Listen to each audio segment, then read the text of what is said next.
Good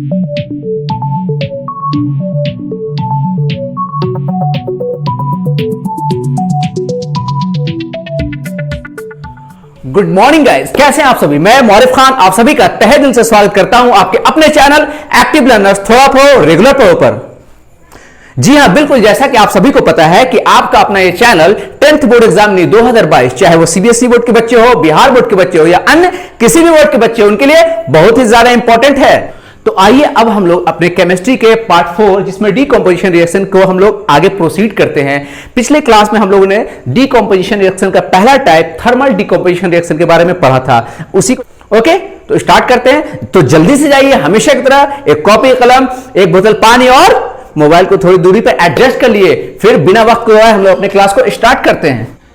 as in the previous part we are discussing about thermal decomposition, okay, जिसमें हम लोगों ने देखा था कि फेरस सल्फेट जो कि ग्रीन कलर का होता है, उसे अगर हम लोग स्ट्रांगली हीट करते हैं तो ब्रेक डाउन हो जाता है फेरिक ऑक्साइड, सल्फर डाइऑक्साइड और सल्फर ट्राइऑक्साइड में। क्लियर। तो बच्चों, आप लोगों ने क्या इसे नोटिस किया था? क्या ये जो इक्वेशन है क्या ये बैलेंस है? आप लोगों ने नोटिस किया होगा किस तरह हम लोग बड़ी आसानी से छोटे छोटे स्टेप्स के साथ इक्वेशन को बैलेंस करना भी सीख रहे हैं और अपने टॉपिक से भी हम लोग आगे बढ़ते जा रहे हैं। जी हां, बिल्कुल यही मेरे मेथोडोलॉजी है। मैं स्टेप बाय स्टेप डिफिकल्ट से डिफिकल्ट कांसेप्ट्स को इतनी इजी वे में समझाने की कोशिश करूंगा कि आपके अंदर खुद ब खुद कांसेप्ट बिल्डिंग तो होगी और कॉन्फिडेंस तो अपने आप पैदा होगा। आइए तो इसे जल्दी से सॉल्व करते हैं।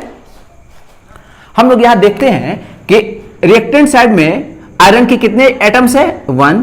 यहां कितने हैं? 2। तो सबसे पहले हम इसे इक्वल कर लेंगे, तो 2 से इसे मल्टीप्लाई कर देंगे। क्लियर बच्चों? हमेशा इस बात को नोटिस करना है कि पहले हम लोग पेंसिल से बनाएंगे, उसके बाद जब मैच करने के बाद वो क्लियर हो जाए तब आप उसे पेन से बना सकते हैं।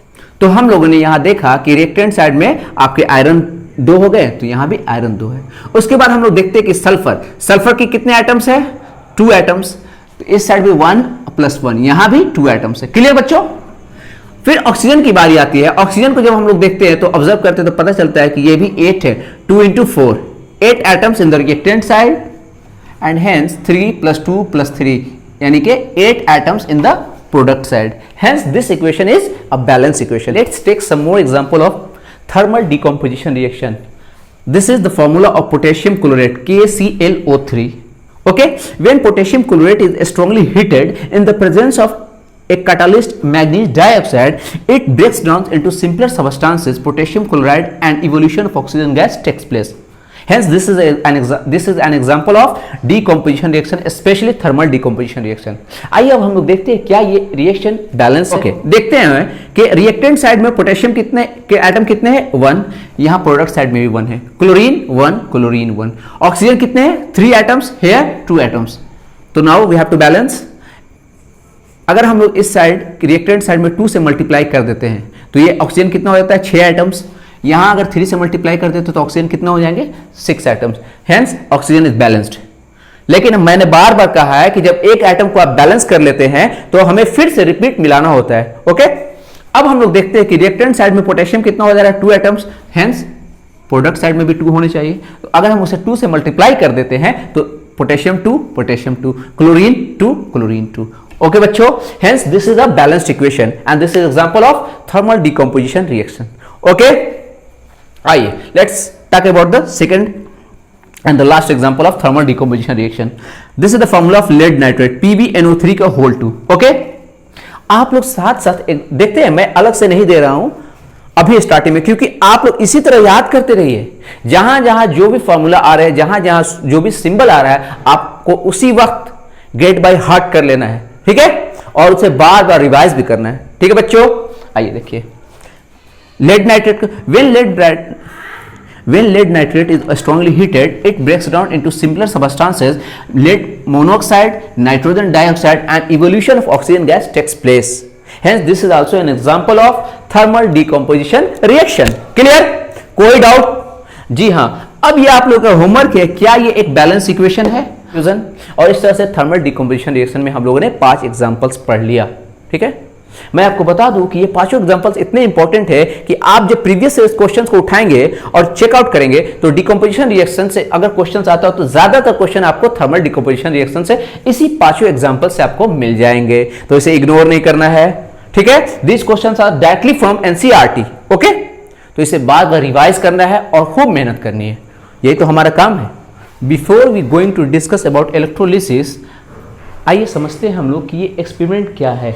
ठीक है, ये एक्सपेरिमेंट क्या शो करता है। आप लोग अपने स्तर पे भी अपने बुक से जरूर से ये एक्सपेरिमेंट पढ़ेंगे जिसमें इलेक्ट्रोलिसिस ऑफ वाटर को शो किया गया है, चाहे आप एनसीईआरटी से पढ़ ले या जो भी बुक आप फॉलो करते हैं। ठीक बच्चों, आइए समझते हैं। इस पूरे एक्सपेरिमेंट में ऑब्जर्व करने वाली बात ये इंपॉर्टेंट है कि हम लोग जब इन इलेक्ट्रोड्स को कनेक्ट कर देते हैं किसी बैटरी वॉल से और ये टेस्ट ट्यूब में सल्फ्यूरिक एसिड मिक्स करके हम लोग डालते हैं, तो हम लोग देखते हैं कि फर्स्ट टेस्ट ट्यूब और सेकंड टेस्ट ट्यूब में, फर्स्ट टेस्ट ट्यूब पे हम लोगों ने देखा कि कुछ गैस का इवोल्यूशन हो रहा और यहाँ पे आके सारे के सारे गैस जमा हो जा रहे और फिर दूसरे में दूसरी गैस जमा हो जा रही। यहां से क्वेश्चन ये आता है कि हाइड्रोजन गैस किस इलेक्ट्रोड पे आके जमा होता है, तो कैथोड पे, जो कि निगेटिव होता है। कैथोड पे क्या निकलता है, हाइड्रोजन गैस, और एनोड पे क्या निकलता है, ऑक्सीजन गैस। और यहां सबसे मोस्ट इंपॉर्टेंट बात कि ऑक्सीजन हाइड्रोजन गैस का जो वॉल्यूम होता है वो डबल होता है in compare to oxygen gas के। ठीक है, क्वेश्चन जो आते हैं ज्यादातर यही क्वेश्चन आते हैं कि हाइड्रोजन गैस कहां जमा होता है और ऑक्सीजन गैस कहां जमा होता है। Clear, okay. और उसके बाद किसका वॉल्यूम ज्यादा होता है, तो हाइड्रोजन गैस का वॉल्यूम कभी भी ऑक्सीजन गैस से डबल होता है। क्लियर बच्चों। और अगर हम लोग इसको टेस्ट करते हैं तो दोनों टेस्ट ट्यूब को जब हमें टेस्ट करना होता है कि किस टेस्ट ट्यूब में कौन सी गैस इवॉल्व हो रही है, तो एक जलती हुई माचिस की तीली लाते हैं और दोनों टेस्ट ट्यूब के पास बारी बारी से ले जाते हैं। जैसे ही हम लोग फर्स्ट टेस्ट ट्यूब के पास ले जाते हैं तो देखते हैं कि उससे एक पॉप पटपट टाइप की आवाज सुनाई देती है, जो ये इंडिकेट करता है कि in this test tube hydrogen gas is present. Okay. और दूसरे वाले में जब हम लोग ले जाते हैं तो उसकी जो चमक होती है ज्यादा बढ़ जाती है, जिससे ये पता चलता है कि ये इसमें ऑक्सीजन गैस का इवोल्यूशन हो रहा है।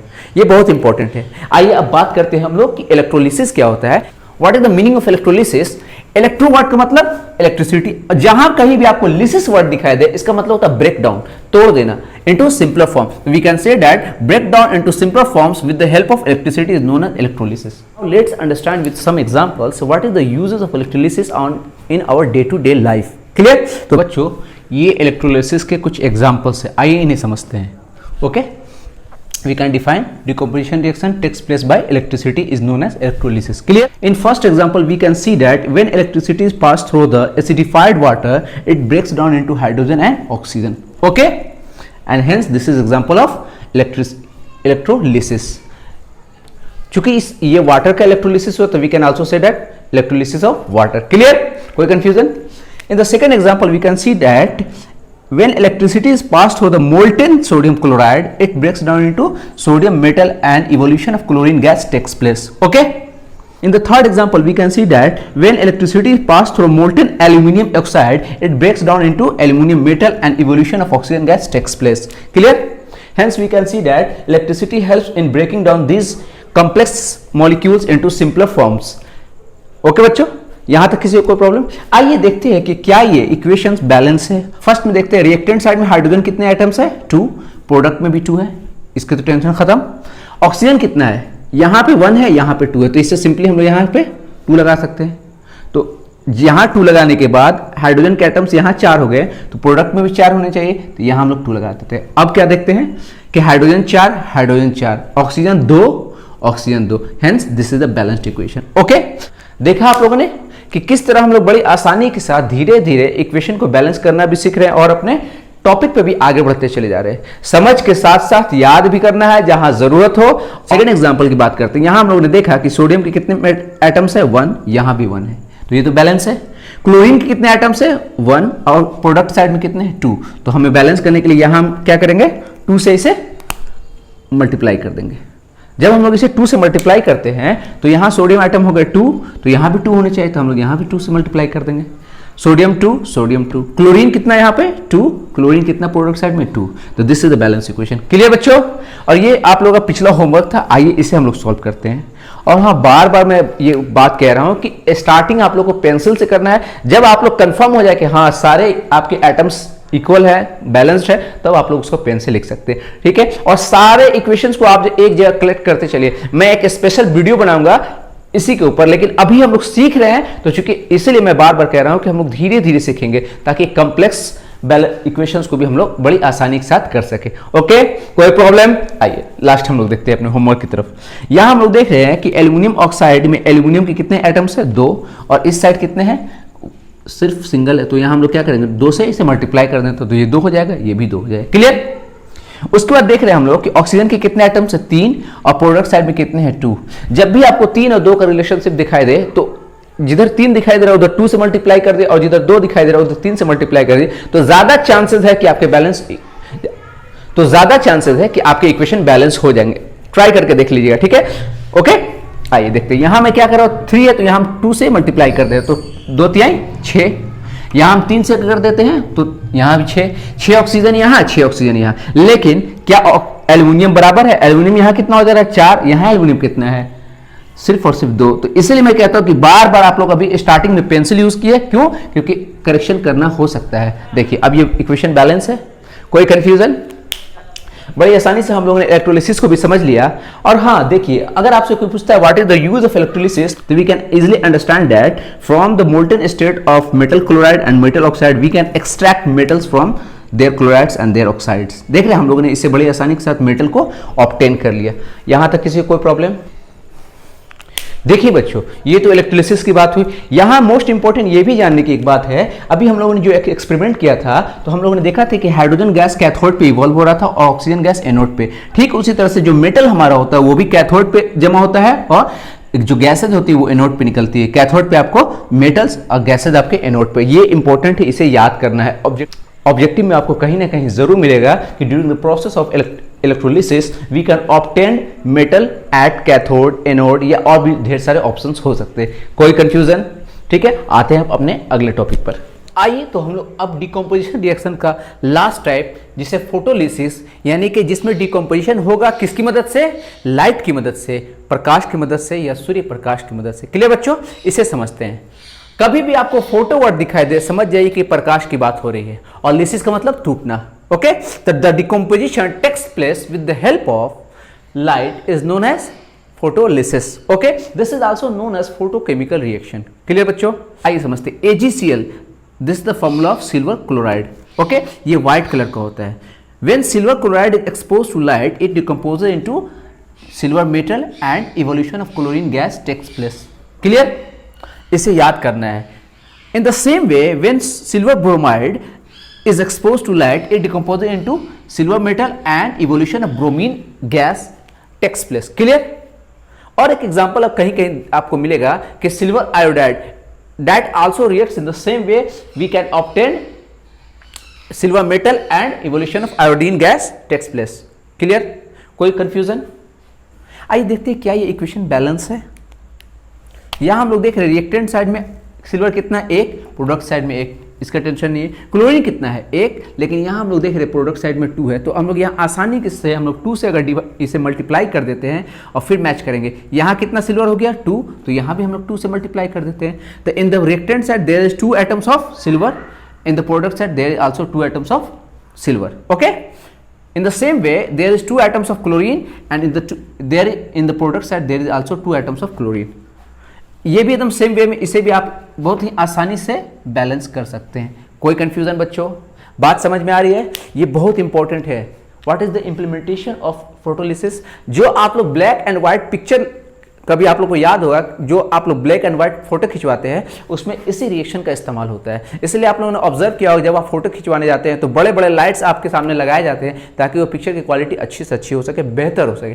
कोई कंफ्यूजन? और इस तरह से हम लोगों ने डिकम्पोजिशन रिएक्शंस के सारे टॉपिक्स को कवर कर लिया।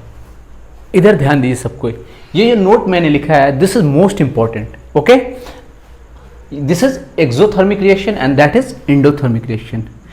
एक्सोथर्मिक रिएक्शन से पता चल रहा है कि the reaction in which heat is evolve, ऐसा रिएक्शन जिसमें हीट निकलता है। आप लोगों ने कुछ एक्सपेरिमेंट्स देखे होंगे जब हम लोग कैल्शियम कार्बोनेट के बारे में पढ़ रहे थे, जो चूना करने वाले थे हम लोग, कैल्शियम ऑक्साइड और कैल्शियम हाइड्रोक्साइड वाला एक्सपेरिमेंट। तो मैंने बताया था कि जिस कंटेनर में हम लोग उसको घोलते हैं तो वो बहुत गर्म हो जाता है, तो आखिर क्यों हो जाता है? वहाँ हीट का इवोल्यूशन हो रहा होगा। तो that reaction is exothermic reaction. जब हम लोग कार्बन डाइऑक्साइड का फॉर्मेशन करते हैं तब भी वो देखिएगा आपकी हीट का ढेर सारा इवोल्यूशन होता है। This reaction is known as exothermic reaction. During respiration heat is also evolved, so respiration is an example of exothermic reaction. Clear बच्चों? हीट इज इवॉल्व के कहने का मतलब क्या हो कि गर्मी महसूस होगी, थोड़ा सा आपको टेम्परेचर बढ़ा हुआ नजर आएगा। क्लियर?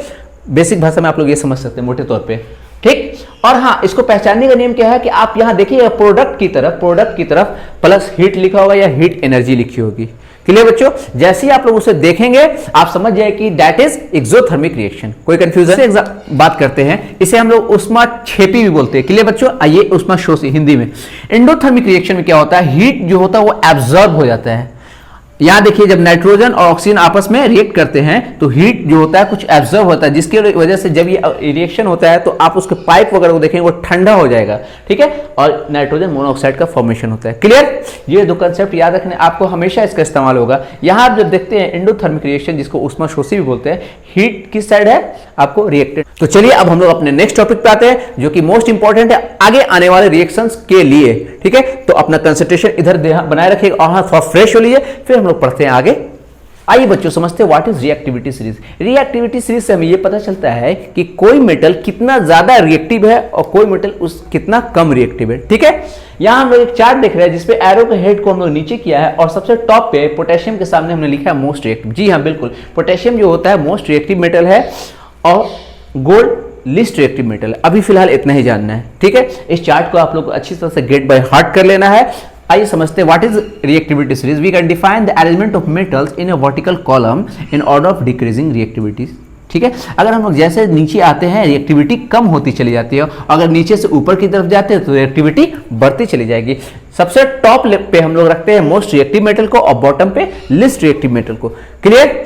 अब हम लोग जो displacement reaction, double displacement reaction next part में पढ़ेंगे और उससे क्वेश्चंस लगाएंगे। तो आपको ये सीरीज जानना बहुत ही जरूरी है। इसकी मदद से ना केवल आप लोग displacement reaction, double displacement reaction बड़ी आसानी से सॉल्व कर सकेंगे, बल्कि उससे रिलेटेड डिफिकल्ट से डिफिकल्ट क्वेश्चंस को आप बड़ी आसानी से सॉल्व कर सकते हैं अगर आपको इसके आइडिया है तो। ठीक है बच्चों, तो मिलते हैं कल आपके इसी प्लेटफॉर्म एक्टिव लर्नर्स थोड़ा पढ़ो रेगुलर पढ़ो पे। और ये सेशन आपको अगर पसंद आता है तो प्लीज लाइक कीजिए, शेयर कीजिए ज्यादा से ज्यादा दोस्तों में, क्योंकि पढ़ाई इस वक्त बहुत जरूरी है। ठीक है, तो मिलते हैं कल, तब तक के लिए good bye, take care, love you all.